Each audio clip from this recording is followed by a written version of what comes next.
또 외삼촌이 또 쫓아오잖아요. 평생을 쫓겨다니는 삶을 살기로 작정을 했는지, 그리고 이제 형하고 해결을 하지 못한 그걸로 인해서 가는 길에 어때요? 자기 고향집에 돌아가는데 앞에서는 형이 쫓아오고. 참, 네, 이런 회피형 유형들은요, 진퇴양난에 빠지는 경우가 생기죠. 또 어떤 일이 있었나요? 어, 그 고향집으로 가는 길에 디나가 그렇게 성폭행을 당해가지고, 예, 그랬을 때도 가만히 있는 거 있죠. 회피하고. 물론 나름의 생각이 있어요. 거기 우리는 가족인데 그 주변 사람들은 다 이 사람들이 만약에 우리한테 덤비 우리는 몰살을 당할 수도 있다, 이러는 위협감이 있으니까 조용히 가만히 있었죠. 아들들이 도저히 참을 수가 없어가지고 이제 대사륙 작전이 벌어지잖아요. 그 맹렬한 분노를 가지고 아들들이 나섰으니, 네, 그런 일들이 생기는 거죠. 회피형은 늘 문제를 갖다가 본인은 그게 해결했다고 생각할지 모르지만 늘 그 잠재된 어떤 그 폭탄을, 시한폭탄을 가지고 다니는 것처럼 그렇게 사는 꼴이죠. 그 다음에 보겠습니다. 네, 사회적 유형이에요. 다람쥐 어때요? 정말 다람쥐가 하는 역할이 숲을 푸르게 한다. 네, 그래서 사회적 유형으로 넣었는데, 다람쥐는 정말 열심히 볼주머니다가 꽉꽉 채워서 그렇게 해서 이제 열심히 땅 파고 묻어놓죠. 근데 문제는 이게 깜빡이가 너무 심한 거예요. 그래가지고 다 찾아먹지를 못해서 산이 푸르러진다. 근데 저도 다람쥐과에 속해요. 정말 뭐든지 열심히 이렇게 잘 정리정돈해서 이렇게 잘 이렇게 놓고, 너무 잘 둬가지고 그래놓고 깜빡하고 잊어버리는 거예요. 그래서 저도 집에서 식구들이 저를 가지고 다람쥐과라고 얘기를 해요. 예. 자, 또 주요 개념을 보겠습니다. 생활 양식 형성에서 지배형은 지배하고 통제하는 독재형, 권위적인 부모 양육 태도 밑에서 성장한 경우죠. 그 다음에 기생은 의존성이죠. 부모가 지나치게 과잉보호한 양육 태도로 독립심이 부족해서 노력 없는 삶의 태도를 가지고 사는 거예요. 막내들이 이런 게 많지요. 요럴 경우가. 그리고 회피형은 매사에 소극적이며 부정적인 특징을 지니고 도전하지 못하고 자신감이 없어서 문제에 직면하지 못해요. 문제에 직면하지 못하는 게 아주 특징이 있죠. 사회적 유형은 사회적 관심과 활동 수준이 높고요. 자신과 타인의 욕구를 갖다가 충족하고 그리고 해줄 수 있고, 협동 잘하고, 그 다음에 성숙하고, 그러면서 긍정적이고 건강한 사람형으로 들어갑니다. 여러분들은 어디에 속하시는지요? 네, 바로 이거가 PPT 53쪽에 보면 애정, 통제. 그래서 오른쪽에 우리 이야기 해볼까? 부모님이. 예. 그러면서 아이들의 그런 이 대화를 통해서 아이들의 욕구와 의견을 갖다 수렴하고 그대로 실행하는 거죠. 독재자는 어때요? 통제. 네. 내가 말했지? 너 하지 말라고 말했잖아. 근데 왜 했어? 먹지 말랬지? 왜 먹었어? 늘 이런 식으로 이제 추궁을 하는 거예요. 권위주의적이고 독재적이죠. 그래서 이런 집에 아빠가 가장이면, 아빠가 퇴근할 시간이면 그 집에는, 네, 신발도 나란히 다 정리해 놓고, 예, 애들은 각자 거실에서 재밌게 엄마랑 같이 놀다가도 아빠가 오실 때 되면 각자 걔가 자기 구멍 속으로 들어가시 다 쏙쏙 들어가 버리는, 네, 이런 방어적인 태도. 근데 이런 집의 아이들이 이제 나중에 또 남을 통제하는 이런 지배형이 되는 거죠. 방임적, 무관심해요. 그리고 때로는 거부를 해요. 그리고 어떤 때도 아예 무시해버려요. 애가 얘기를 해도 큰 소리로 말을 해야지 듣니. 내가 알아서 해. 말은 그런데 사실은 무관심한 거죠. 이런 사람들, 예, 회피형이죠. 그 다음에 네, 사회적 유형이요.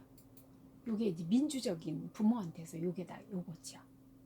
예, 이렇게 다양하게, 그래서 여기 이미지를 놨습니다. 첫 번째 민주형, 두 번째가 독재형이에요. 비난하고 있어요. 애는 울고 있고요. 세 번째, 애가 그 집에 왕이에요. 그리고 엄마하고 아버지가 이제 뭘 먹을래? 네, 그 다음에 뭘 갖고 싶니? 그리고 막 하녀가 돼서, 네, 종이 돼서, 하인이 돼서 지금 쩔쩔매고 있죠. 그 다음에 이제 방임형. 예. 아빠가 뭔지를 하느라고 지금 자기만 혼자 있고요. 나머지 애가 와서 뭐라고 말을 해도 듣지를 않아요. 듣질 않는 게 아니라 자기가 이에 몰두했으니까. 그러니까 애가 마이크를 대고 막 지금 하고 있어요.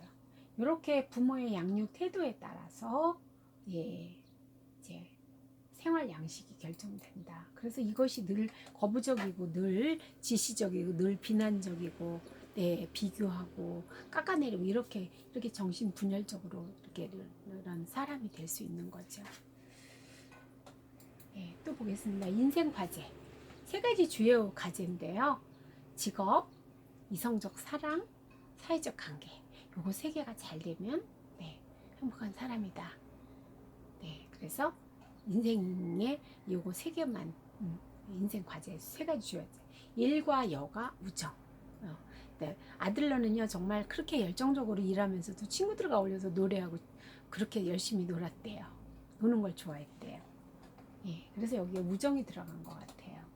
그리고 허구적 최종 목적은 아까 얘기했어요. 우리가 어떤 가상 목표를 세우면 그게 내 꿈이야. 나는 무엇이 되는 게 꿈이야. 그럼 그걸 향해서 계속 노력을 하겠죠. 나는 최고의 축구 스타가 되겠어.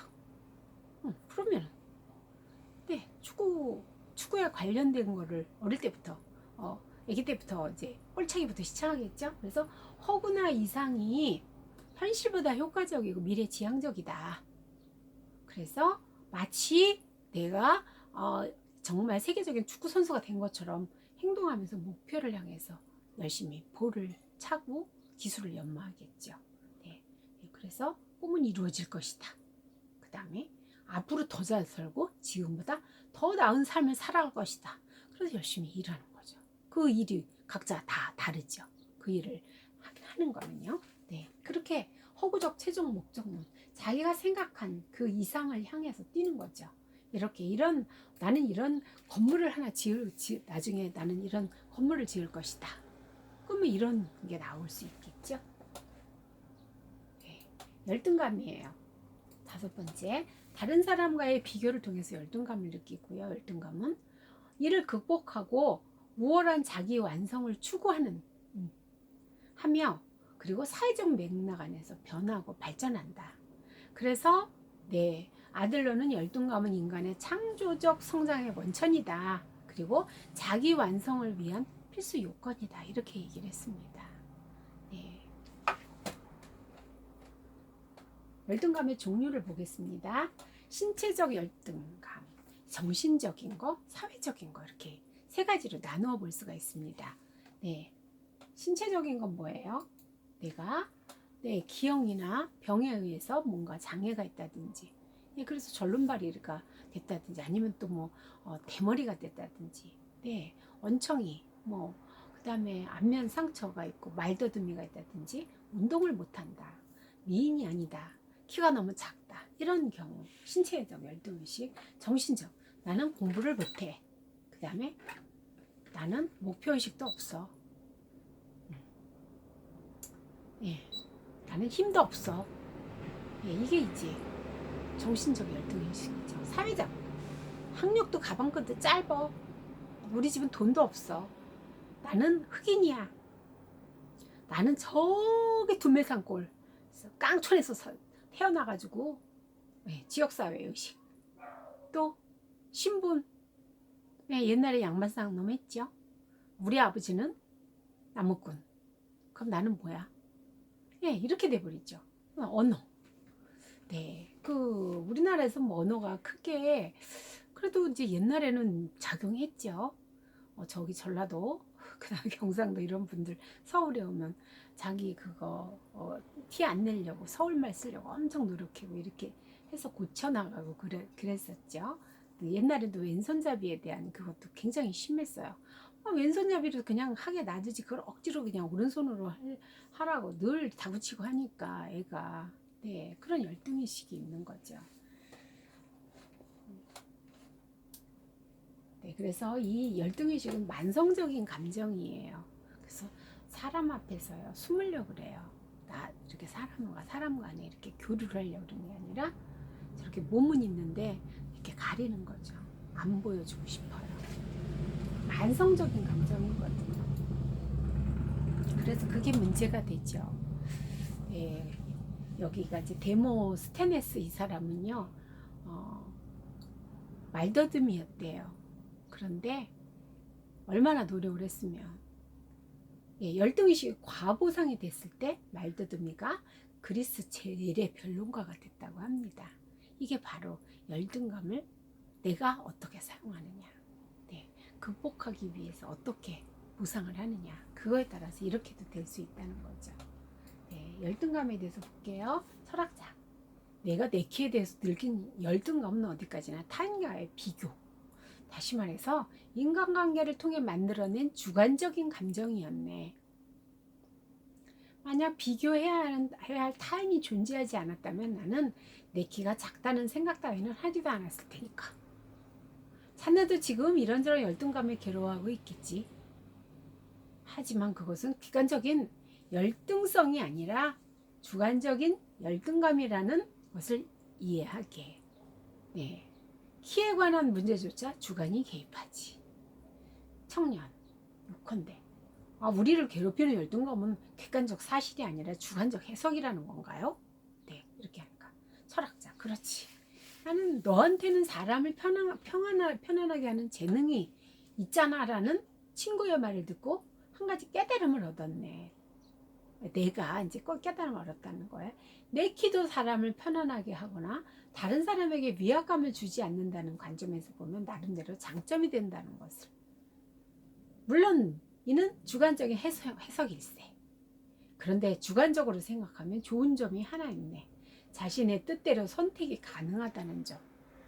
네, 그래서 내 키를 장점으로 볼 것인지 단점으로 볼 것인가 하는 것은 모두 주관에 달린 문제라서 나는 어느 쪽이나 선택할 수 있지. 여러분들은 어느 쪽을 선택하시나요? 저는 키가 크지가 않아요. 그래서 그게 열등의식이죠. 왜냐하면 내가 해결할 수 없는 문제잖아요. 여러분들은 어떤 열등의식을 가지고 계세요? 근데 학위를 받으면서 제가 이제 유일하게 그런 이제 키에 대한 그런 게 있는데 이 학위를 공부를 하고 학위를 받음으로 인해서 생애사적인 자존감이 생겼어요. 내 생애의 최고의 그야말로. 그래서 그런 키가 뭐 작다 이런 거는 이제 별로 개념치 않고, 예. 그리고 내가 좋아하는 이 공부 쪽으로 해서 나는 최고의 그야말로 정사까지 가봤으니까 나는 이제 더 이상 여한이 없다. 그래서 열등감을 이제 극복할 그래서 제 안에 있는 우리 엄마에 대한 한까지도 제가 다, 예. 엄마가 돌아가셔서 엄마가 그거는 모르시겠지만 내가 엄마의 한까지도 내가 대신해서 이렇게 해드린 것 같은 느낌이 들어요.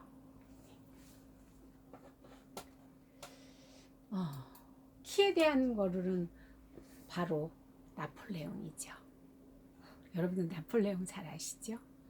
유럽을 통일하다시피 한 나폴레옹. 네, 베르나르 협곡을 넘는 나폴레옹. 네, 그야말로 이 나폴레옹을 갖다가 과대하게 이제 해서 원래는 이제 노새를 타고 넘었대요. 그런데 저렇게 이제 말 타고 넘는 걸로 그림을 그린 거죠. 오척단신이었다고 하죠, 나폴레옹이. 네, 나폴레옹에게 항복하는 오스트리아군. 네, 키는 비록 작을지라도 나폴레옹은 유럽을 갖다가 제패를 한 작은 영웅이었죠. 네, 제가 장신대에서 수치심에 관련된 학회를 할 때 가서 이 영화를 봤습니다. 그 전에도 이제 더 리더를 봤는데 책 읽어주는 남자예요. 근데 이 내용이 참 기가 막힌 거예요. 이 내용은 그날 이제 대학원생들이 이 영화를 갖다가 이제 편집을 해서 보여주더라고요. 그래서 봤는데 비밀을 지키기 위해서 모든 걸 버리려는 여자, 그 다음에 사랑으로 그 비밀을 지켜주려는 남자, 이렇게 이제 볼 수가 있는데, 10대 소년 마이클은 30대 여인이 한나를 만나서 사랑에 빠져요. 되게 우리의 상식으로는 조금 이상하죠. 저도 영화 보면서 뭐 저런 경우가 다 있어? 이제 이런 느낌을 가지고 봤어요. 마이클이 책을 읽어주는 걸 좋아하던 한나는 어느 날 자취를 감춰버렸어요. 한나에 대한 그림을 간직하고 살아가던 마이클이 이제 법관이 되었는데, 어느 날 법정에서 만난 거예요. 8년 후 피의자 신분으로 법정에선 한나를 보게 돼요. 네, 무기징역을 한나가 이제 선고받은 한나와 또다시 20년의 긴 이별이 시작되죠. 그 후 10년간 한나에게 책을 읽은 녹음 테이프를 보내면서 인연의 끈을 놓지 않으려고 해요. 네, 한나의 인생을 송두리째 흔들어 놓은 사랑은 너무나 큰 비밀을 감추고 있었는데, 그게 바로 뭐냐? 네, 그거는 바로 한나가 저렇게 20년 구형을 받은 이유가요. 나치에 협력을 했다, 이 여자가. 나치에 협력해서 어떤 일을 했다고. 그래서 이제 고발이 들어와가지고 법정에 서게 됐는데, 한나가 그를 모르는 비밀을 가지고 있었던 거예요. 이 사람이 문맹이었던 거예요. 그렇기 때문에 저는 글을 몰라요. 그래서 저는 거기에 사인을 하는 것도 할 줄을 몰라요.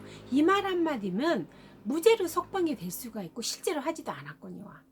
그랬는데 자기가 글을 모르는 그거를 사람한테 앞에서 드러내기가 싫은 그 너무나 큰 열등의식 때문에, 그 문맹이라는 열등의식을 드러내기는 게 죽기보다도 싫었기 때문에 그냥 입 다물고 시인하고 해서, 네, 글도 모르는 사람이 어떻게 사인을 했겠어요. 누가 억지로 해주지 않는 한. 그 비밀을 간직하고 감옥에서 20년을 사는 거예요. 이게 사람을 갖다 망가뜨리는 열등감이, 아들러는 그 열등감이 창조적 원천이 된다고 했는데, 그게 바로 자신의 선택이라는 거죠. 내가 이 열등감을 극복하겠다. 근데 어떤 사람들은 그 열등감을 극복하지 못하죠. 그랬을 때 이렇게 그걸 감추기 위해서, 제가 만성적인 감정이라고 그랬잖아요. 예, 그러다 보니까 감옥행을 택하는 한나. 네, 얼마나 열등감이 무서운 건지, 자기 인생을 망가뜨리는 감정인지. 네, 저는 한나의 그런 열등감을 저는 이해를 할 것 같아요. 얼마나 그게 부끄러웠으면. 네. 출생 순위에 따라서 성격 형성이 이제 되는 거에 경향에 대해서 또 보겠습니다. 우리는 우리 집에서 맞이일 수도 있고 또 막내일 수도 있고 중간일 수도 있고 외동일 수도 있습니다. 근데 그것이 형제 서열이 이제 성격을 형성한다. 예, 그래서 경향성을 보겠습니다. 맞이는 권위를 가지고 본래 하던 것을 유지하고, 예, 그리고 보수적이고 부모의 기대에 부응하는 그런 목표를 이루는 경향을 보유하고 있다고 합니다. 그래서 대부분이가 이제 마지들이 부모의 이제 너는 이렇게 됐으면 좋겠다. 너는 네가 장남이니까 동생들을 네가 다 컨트롤하고 부모 대신 부모 맞잡이를 해라. 이런 식으로 교육을 시키다 보니까 대부분 부모의 기대에 부응해서 살려고, 거기에 맞춰서 살려고 하는 경향성이 강하죠. 네, 보수적이고요. 둘째는 뭐예요? 형, 누나가 경쟁 대상이에요. 태어나서 보니까 벌써 이미 우리 형이 있고 우리 누나가 있어요. 근데 보니까 내가 볼 때 우리 형이나 누나가 하는 게 엄청 아주 빨리 따라서 나도 하고 싶고, 그리고 그걸 잘해가지고 내가 형이나 누나를 이기고보고 싶은 그런 경쟁 욕구가 있는 거예요. 그러다 보니까, 네. 그런데 우리 형아가 우리 누나랑 형이 벌써 있으니까 나는 내가 이렇게 설 자리가 별로 그렇게, 그러니까 나는 나대로 내 거를 찾아 독립을 해야지. 이런 게 굉장히 강해요. 그래서 아주 돈도 잘 벌고 사회적으로 이렇게 좀 활발하게 하면서 자기 거를 이렇게 확보하는 이런 경향성이 있습니다. 예, 그래서 독립심이 강하고요. 그리고 최고가 되고자 하는 경향이 있어요. 네. 그리고 셋째는, 네, 우리 속담에 셋째 딸 얼굴도 안 보고 데려간다 하고 하는 속담이 있죠. 뭐 그 사람마다 다 다르겠지만 셋째는 형제 이제 중간에 껴가지고 위아래를 조종을 잘해서 그래서 아마 셋째 딸을 옛날에 선호했던 것 같아요. 근데 조종자 역할을 잘하는 경향성이 있는데 이제 셋째 같은 경우도 뭐 욕구불만이 많겠죠. 언니들이 만약에 둘 있다면 내려 내 거 입었을 내려 입었을 때 굉장히 이제 다 낡은 옷을 맨날 내려 입는다든지 여러 가지 그런 게 있어서 옛날에는 그랬잖아요. 그래서 저는 엄마들한테 그 이제 교재를 이렇게 사야 될 상황일 때 오빠가 쓰던 거 언니가 쓰던 거를 물려받아서 주는 거를 제가 그거를 안 하게 해요. 그래서 그한테 물어봐요. 형이 쓰던 걸 쓸래? 아니면 새로 살래? 그리고 물어봐요. 그래서 본인이 선택하면 새로 사겠다 그러면 엄마한테 제가 조정자 역할을 해요. 심리적으로 볼 때는 그 물려받는 것이 별로 좋지가 않다. 네, 그래서 아이가 나중에 우리 엄마가 나는 내 걸로, 형은 형 걸로 따로따로 늘 이렇게 해주고 물려받고 내려받고 이런 거를 안 해서 각각의 개인한테 우리 엄마가 개인을 존중해서 나를 존중해서 키웠다는 그거를 느끼게끔 이렇게 이제 하게끔 하죠. 또 볼까요? 막내예요. 막내는 부모들이 이제 옛날에는 그랬죠. 요즘엔 뭐 맞이기도 하고 막내이기도 하고 그런 경우가 너무나 많잖아요. 근데 이 막내들은 위로 형제들이 쫙 있고 막내로 나니까 부모들은 어때요? 아이고 뭐니나 저거 내가 언제까지 살는지 저거 몇 살까지 키우고 내가 가려나 이러다 보니까 너무 귀하게 막 여기고 모든 원하는 걸 다 들어주려고 하다 보니까 이제 모험심이 발달을 하는 경우가 많고 그래서 허당인 경우가 좀 많죠. 네. 야망을 보이는 경향성이 있습니다. 그래서 어리광을 마음껏 부릴 수 있는 위치였지요. 그리고 그러다 보니 또 모든 사람들이 이제 막내를 부모들이 이제 보석처럼 보물처럼 여기니까 모든 형제들이 다 이렇게 이제 과잉보적으로 이렇게 하다 보니까 의존적인 경향성이 좀 보유가 있고요. 그리고 이제 외동을 보겠습니다. 협동할 수 있는 형제가 없어서 상호 관계를 배울 상호 서로 뭐 사과 하나 가지고 내가 이게 더 커 보니까 내가 이거 먹을래. 너는 이거 먹어라. 이런 식으로. 저 어릴 때 그랬어요. 사과가 하나 있는데, 그거 이렇게 딱 다 자르잖아요. 그러면, 이렇게 보고, 이거 먹을래. 그랬다. 아니, 조금 있다. 아, 이거 먹을래. 이런 식으로 그랬었거든요. 이렇게 이제 이런 상호 관계를 배울 기회가 거의 없지요. 그래서 이제 이런 아이들은요, 스트레스 상황, 아이들이 이제 이렇게 같이 이렇게 하다가 어떤 이제 의견 충돌이 나든지 그러면 이거를 갖다가 조절할 수 있는 이게 기술이 없어요. 그러니까 엄청 스트레스를 받아요. 예, 그래서 인내심이 부족한 경향성도 있고요. 조절력이나 이런 게 그래서 이제 얼굴이 새빨개지면서 막 그런 경우가 보일 때마다 저는 좀 안타까운 느낌이 있어요. 예, 관심의 중심에서 자라서 관심을 당연시하는 경향성도 있고요. 늘 어른들이 이제 외동이다 보니까 주시를 하죠. 할머니, 할아버지도 고모도 이모도. 네, 마지와 비슷한 성격 속성을 보유를 해요. 네, 마지가 그 부모님의 기대에 맞춰서 하려고 하듯이 이 외동이들도 그런 경향이 굉장히 많습니다. 네, 그래서 성격이 이렇게 느긋한 녀석도 나올 수 있고요. 물론 성격은 본인의 기질과 그 다음에 부모의 양육 태도와 또 가정 안에서 이런 가족 출생 순위와 그런 여러 가지가 다 이렇게 이제 어우러져서 한 사람의 성격이 형성이 되죠. 근데 어떤 본인의 기질이 아주 충동적이고 이러고 활동량이 에너지가 많은 사람은 늘 애기 때부터 늘 움직임이 많고 부산스럽고 또 어떤 애들은 아주 느려가지고 기다려주지 않으면 안 되는 이런 근데 그 느리는 것도 엄마가 막내로 태어난 애가 그렇게 느리다면 어때요? 기다려주는 거예요 엄마가. 저희 학원에도 그런 아이가 있습니다. 딸이 세 번째 딸인데 애가 그렇게 느려요. 진짜 2시간 만에 집에 가요. 근데 엄마가 늘 기다려주더라고요. 재촉하지 말아달라고도 얘기를 하고요. 저렇게 느긋한 정말 느긋해요. 기질과 환경이 이제 상호작용해서 그렇게 되는 거죠. 인간의 부적응의 행동의 원인이 뭐냐? 열등감 극복의 실패. 그 다음에 부적응적 생활 양식 습득. 네. 그리고 사회적 관심의 부족. 요걸 세 개를 들었습니다. 그러다면 이걸 다뤄야 되겠죠? 예, 근원을 이제 다뤄야 되겠죠?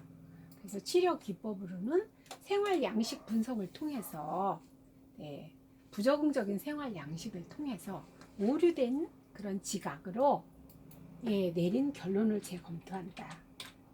아까 제가 혹시 이제 잘못된 그 오류된 네, 그런 이제 지각으로 지금까지 내가 잘못 이제 결론을 내린 부분이 발견이 된다면 어떻겠어요? 수정해서 다시 네, 자기 그 행동과 생각과 그 다음에 예, 신체와 감정 다 서로 연관적으로 주고받잖아요. 네, 그래서 다시 재검토하고 자신의 그 감정과 자신의 장점에 주목하도록 하고요. 그리고 이제 상담자는 인도해주고 지지해주고 격려해주는 거 이게 필요한 거죠. 치료 기법에서는요, 네, 격려예요. 그 다음에 네, 상위 의사소통, 그 어떤 이제 의사소통을 하고 하면서 그 위에 거를 또 생각하고 그리고 또 제안을 무엇을 하는지 이런 거를 좀 잘 살펴보고요. 그리고 속삭임 기법. 네가 꼭 그렇게 안 해도 나는 네가 꼭 나한테 잘 보이려고 노력 안 해도 나는 네가 너 있는 너 자체로 너무 너는 예뻐. 선생님 너를 좋아해. 아이들한테 이렇게 말을 해주거든요. 네가 굳이 그렇게 잘 보이려고 노력하지 않아도 괜찮아. 이렇게 말해주거든요. 그래서 어떤 제안은 또 확실하게 해줘야 돼요. 예, 그래서 아이들 같은 경우는 이 방에서 너랑 나랑 네가 선택한 장난감을 가지고 마음껏 놀 수 있는데 네가 원하는 방식으로 놀 수 있는데 사람을 때린다든지 발로 찬다든지 폭력을 휘두른다든지 뭐 장난감을 던져서 부서뜨린다 이런 거는 이제 하면 안 되는 거를 얘기를 해주거든요. 그리고 이제 스프의 침뱉기 이건 뭐냐면 원래가 이제 기숙사에서 이제 사는 아이들인데 식사 시간이 되면 모이잖아요. 그러면 남의 음식에다가 침 발라 놓듯이 우리가 거기다가 남의 스프에다가 얼른 자기 침을 태하고 뱉어가지고 두 그릇 먹으려고. 굳이 그렇게 안 해도 그 부정적인 그런 행동을 함으로 인해서 친구한테 미움받고 욕먹고 하는 그걸 네가 꼭 해야 되겠냐? 이렇게 이제 그렇게 상담자가 이제 그런 거를 갖다가 본인이 깨닫게끔 만들면서 그런 이제 부적응적인 방법을 포기하도록 하는 거죠. 네. 상담 목표는요. 사람들의 문제는 부족한 사회적 관심이고 상식, 용기 이렇게 부족하니까 격려로 하면서 치료하면서 낙담한 내담자에게 용기를 불어넣어서 인내심을 강화시켜주고요. 사회적 관심과 용기를 증진시켜주고 그리고 생활 양식을 변화시켜주고요. 재교육과 재정량으로 통해서 역기능적인 생활 양식을 갖다가 잘 기능하도록 이렇게 양식으로 변화시켜주는 작업을 하는 겁니다. 네, 상담 과정에서는요, 상담자와 내담자가 정말 협동적이어야 돼요. 그리고 우호적이고요. 그래서 동맹관계를 형성을 해야 돼요. 네. 그래서 인지적 측면에 초점을 두고 뭘 잘못하고 이 내담자가 지금까지 살았길래 그래서 생활 양식을 어떻게 잡았길래 실패한 사람으로 오늘 이렇게 그 사회복지 서비스를 받으려고 왔는지 이런 거를 생각하는 거죠. 그래서 내담자의 부적응적인 신념과 가정, 부적절한 생활 양식을 발견을 하는 거죠. 그러면서 분석하고 평가를 해서 내담자의 부적절한 생활 양식에 영향을 준 요인이 또 무엇인지 분석을 해요. 그리고 가족 구도, 초기 기억 분석, 과거의 꿈, 네, 그 다음에 우선적인 욕구, 그 다음에 기본적으로 예, 어떤 오류를 많이 범하는 그런 생각, 그 다음에 해석 및 통찰, 그것에 대한 이제 해석과 이제 해석도 해주고 본인이 이제 깨닫게도 해주는 거죠. 해석 및 통찰. 예. 그리고 이제 행동으로 이제 행동을 바꿀 수 있는 거, 이런 단계를 나아갈 수 있습니다. 그렇게 이제 치료의 여정을 이제 거치는 거죠.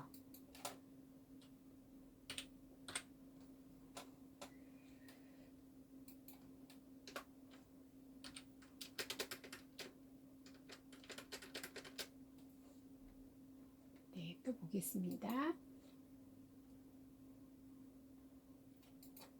상담 기법에서는요, 즉시성, 격려, 마치 뭐뭐처럼, 그 다음에 또 있어요. 네 번째가 직면이에요. 네, 그리고 다섯 번째 질문.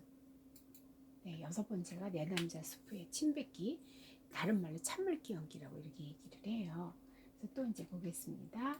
네, 상담 중에 내 남자 경험, 현재 이 순간에 무엇이 내 마음속에서 일어나고 있는지, 그거를 이제 그러면서 이제 일상생활에 어떤 그런 걸 이제 보는 거고, 그 다음에 격려예요. 내 남자의 기살리기.